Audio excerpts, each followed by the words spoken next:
எல்லோருக்கும் வணக்கம். நான் Malini. Welcome to cook with Malini. நம்ம இன்னைக்கு ரொம்பவே டேஸ்டியான சாமிக்கு படைக்கிறதுக்கு ஈஸியா செய்யற மாதிரி 2 பிரசாதம் ரெசிபி தான் பார்க்க போறோம். சூப்பரான கல்கண்டு பொங்கல் செய்யறதுக்கு நான் இன்னைக்கு இந்த கப்ல 1 கப் அளவு பச்சரிசியை குக்கர்ல ஆட் பண்ணிக்கிறேன். அரிசியை நல்லா வாஷ் பண்ணி எடுத்துட்டு வந்துடலாங்க. நான் ரேஷன் பச்சரிசி யூஸ் பண்ணிருக்கேன். பாருங்க, அரிசியை நல்லா வாஷ் பண்ணி எடுத்துட்டேன். எந்த கப்ல அரிசி அளந்தமோ அதே கப்ல 2 கப் அளவுக்கு பால் சேர்த்துக்கலாம். 2 கப் அளவு தண்ணி சேர்த்துக்கலாம். 1 டீஸ்பூன் நெய் ஆட் பண்ணிக்கலாங்க. குக்கர் மூடி போட்டு 6ல இருந்து 7 விசில் விட்டு இறக்கிக்கலாம். உங்களுக்கு டைம் இருந்தா பால் தண்ணி சேர்த்துட்டு அரிசியை ஒரு 10 நிமிஷம் ஊற வச்சுட்டு அதுக்கப்புறம் செஞ்சீங்கன்னா குலைவா அரிசி வெந்து வரும். பாருங்க, நான் ஒரு 6 விசில் விட்டு இறக்கிட்டேன். நம்ம அரிசி நல்ல பூ போல வந்திருக்கு. அப்படியே கரண்டி வச்சு லைட்டா மசிச்சு விட்டுக்கிறேன். இந்த மாதிரி லைட்டா மசிச்சிட்டேன். இதோடவே நம்ம எந்த கப்ல அரிசி அளந்தமோ அதே கப்ல 1 கப் அளவு கல்கண்டு சேர்த்துக்கிறேங்க. நான் சின்ன கல்கண்டுங்கறனால அப்படியே சேர்த்திருக்கேன். சப்போஸ் நீங்க பெரிய கல்கண்டு சேர்க்கிற மாதிரி இருந்துச்சுன்னா நல்லா உடைச்சிட்டு அதுக்கப்புறமா சேர்த்துக்கோங்க. இல்லன்னா கொஞ்சம் தண்ணி சேர்த்து கல்கண்டை கரைச்சிட்டு அதுக்கப்புறமா சேர்த்துக்கோங்க. நம்ம சூட்டோடவே கல்கண்டு சேர்க்கறனால கல்கண்டு சீக்கிரமாவே நம்மளுக்கு கரைஞ்சு வந்துரும். இப்ப கல்கண்டையும் சேர்த்து நல்லா மிக்ஸ் பண்ணிக்கிறேன். பாருங்க, நல்லா மிக்ஸ் பண்ணிட்டேன். இப்ப நமக்கு சூப்பரா கல்கண்டு பொங்கல் தயாராயிடுச்சு. இப்ப தாளிப்பு கரண்டியில 2 டீஸ்பூன் நெய் சேர்த்துக்கிறேன். 1 டேபிள் ஸ்பூன் முந்திரி சேர்த்துக்கலாம். 1 டேபிள் ஸ்பூன் திராட்சை சேர்த்துக்கலாம். நல்லா ஃப்ரை பண்ணிக்கலாம். பாருங்க, முந்திரி திராட்சையும் நல்லா ஃப்ரை ஆயிடுச்சு. வெளியே எடுத்துட்டு நம்ம பொங்கலோடவே ஆட் பண்ணிக்கலாம். இப்ப பொங்கலோட 3 ஏலக்காவை தட்டி ஆட் பண்ணிக்கிறேங்க. நல்ல வாசத்துக்காக. உங்ககிட்ட ஏலக்காய் பொடி இருந்தா ஒரு 1/2 டீஸ்பூன் அளவுக்கு சேர்த்துக்கோங்க. முந்திரி திராட்சையை ஆட் பண்ணிக்கலாம். நல்லா கலந்து விட்டுறலாம். அவ்வளவுதான். ரொம்பவே டேஸ்டி அண்ட் ஈஸியான கல்கண்டு பொங்கல் சூப்பரா ரெடி ஆயிடுச்சுங்க.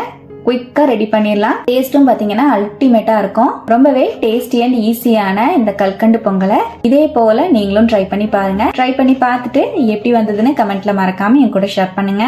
வெள்ளை சுண்டல் தாளிப்பை இப்ப எப்படி செய்யறதுன்னு பாக்கலாங்க. 150 கிராம் அளவுக்கு வெள்ளை சுண்டலை 5 மணி நேரம் ஊற வச்சு எடுத்து வச்சிருக்கேங்க. நான் இந்த கப்ல 2 கப் அளவுக்கு சுண்டல் ஊற வச்சிருக்கேன். ஊற வச்ச சுண்டலை குக்கருக்கு மாத்திக்கலாம். 2 கப் அளவு தண்ணி சேர்த்துக்கலாம். அதிகமா தண்ணி விட வேண்டாம். 1 டீஸ்பூன் கல்லுப்பு சேர்த்துக்கலாம். குக்கர் மூடி போட்டு 3ல இருந்து 4 விசில் விட்டு இறக்கிக்கலாங்க. சுண்டல் நல்லா சாஃப்டா வெந்துரும். சுண்டல் வெந்து வரக்குள்ள மிக்ஸி ஜார்ல 1/2 கப் அளவு தேங்காய் சேர்த்துக்கலாம். 2 பச்சை மிளகாய் ஆட் பண்ணிக்கலாம். தேங்காய் சேர்க்காமையும் சுண்டல் தாளிச்சு சாப்பிடலாங்க. தேங்காய் சேர்த்து சாப்பிடும் போது இன்னுமே டேஸ்ட் சூப்பரா இருக்கும். இதை நைஸா அரைக்காம கொரஹொரன்னு அரைச்சு எடுத்துக்கலாங்க. பாருங்க, தேங்காவை இந்த மாதிரி கொரஹொரன்னு அரைச்சு எடுத்துட்டேன். நம்ம தேங்காவை நம்ம துருவி எடுத்த மாதிரி இருக்கணும். ரொம்ப நைஸா வைக்கிற கூடாது. இது இருக்கட்டும். நம்ம சுண்டலும் பாத்தீங்கன்னா 4 விசில் விட்டு இறக்கிட்டேன். நல்லா சாஃப்டா வெந்துருச்சு. பாருங்க, ரொம்ப குலையாம இந்த மாதிரி சாஃப்டா வேக வச்சு எடுத்துக்கோங்க. கரெக்டா நமக்கு சுண்டல் வெந்திருக்கு. இது இருக்கட்டும்.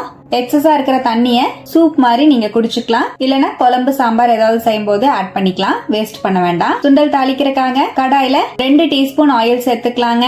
1 டீஸ்பூன் கடுகு சேர்த்துக்கலாம். கடுகு நல்லா வெடிச்ச உடனே 2 டீஸ்பூன் உளுத்தம்பருப்பு சேர்த்துக்கலாம். உளுத்தம்பருப்பு உங்களுக்கு தேவையான அளவுக்கு சேர்த்துக்கோங்க. கொஞ்சம் எக்ஸஸா சேர்த்தும் போது டேஸ்ட் ரொம்ப நல்லா இருக்கும். சுண்டல் ரொம்ப சாஃப்டாவும் உளுத்தம்பருப்பு கிறிஸ்பியாவும் கடிபடும் போது டேஸ்டா இருக்குங்க. 3 வரமிளகாவை 2ஆ கிள்ளி சேர்த்துக்கலாம். 1 கொத்து கருவேப்பிலை ஆட் பண்ணிக்கலாம். நல்லா ஃப்ரை பண்ணிக்கலாம்.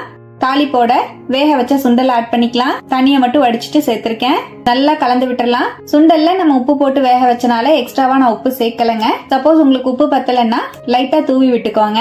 இப்ப நல்லா இந்த மாதிரி கலந்து விட்டுட்டேன் தாளிப்போட. இதோடவே நம்ம அரைச்சு வச்சிருக்கிற தேங்காய் பச்சை மிளகாவை ஆட் பண்ணிக்கலாங்க. இந்த மாதிரி துருவன மாதிரி சேர்த்துக்கோங்க. அப்பதான் ரொம்ப நல்லா இருக்கும். தேங்காவையும் சேர்த்து ஒரு 2 செகண்டுக்கு மட்டும் மீடியம் ஃப்ளேம்ல நல்லா கலந்து விடுங்க. பாருங்க, நல்லா கலந்து விட்டுட்டேன். அவ்வளவுதான். ரொம்பவே டேஸ்டி அண்ட் ஹெல்த்தியான சுண்டல் தாளிப்பு சூப்பரா ரெடி ஆயிடுச்சுங்க. குழந்தைங்க ஈவினிங் டைம்ல பசியோட வரும்போது இந்த மாதிரி சுண்டல் தாளிப்பு செஞ்சு கொடுங்க. ரொம்ப என்ஜாய் பண்ணி சாப்பிடுவாங்க. ஸ்நாக்ஸ் மாதிரி சாப்பிட்றதுக்கு ரொம்பவே டேஸ்டா இருக்குங்க. கண்டிப்பா இதே போல இந்த ஹெல்த்தி அண்ட் டேஸ்டியான சுண்டல் தாளிப்பை நீங்களும் ட்ரை பண்ணி பாருங்க.